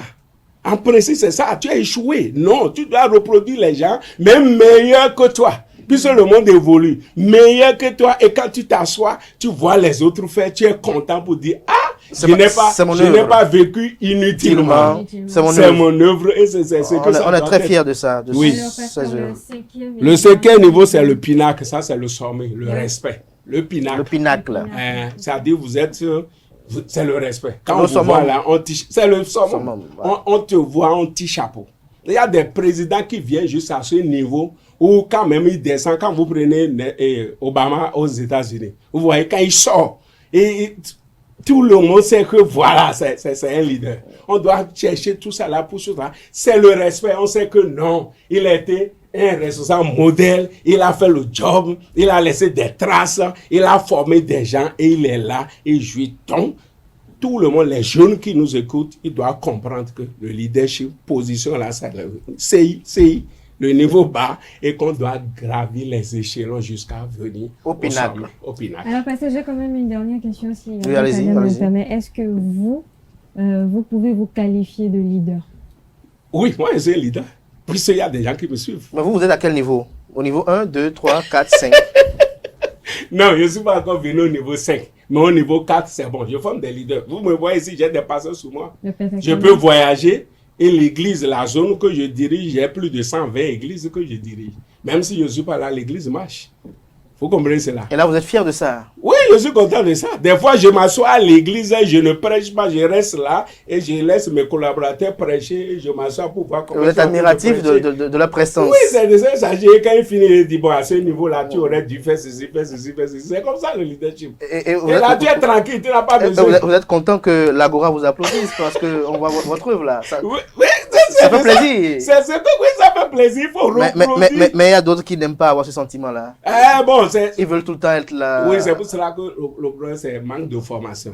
Les gens ne vont pas quand les gens. C'est manque de formation, mauvaise foi. Non, le problème, non, ça dit il faut, ça dit des fois, tu ne sais pas certaines choses. Celui qui ne sait pas, ne sait pas. C'est quand tu fais des formations, tu lis des livres, des leaders que tu es éclairé, tu dis, ah, je suis en train de faire erreur dans tel domaine, je suis en train de faire erreur dans tel domaine. Mais si tu n'es pas prêt à écouter les gens, tu n'es pas prêt à apprendre, tu n'es pas prêt à lire les livres des grands, tu ne peux pas devenir grand. Moi, je lis tous les jours. Hein. En un an, je lis au moins 20 livres.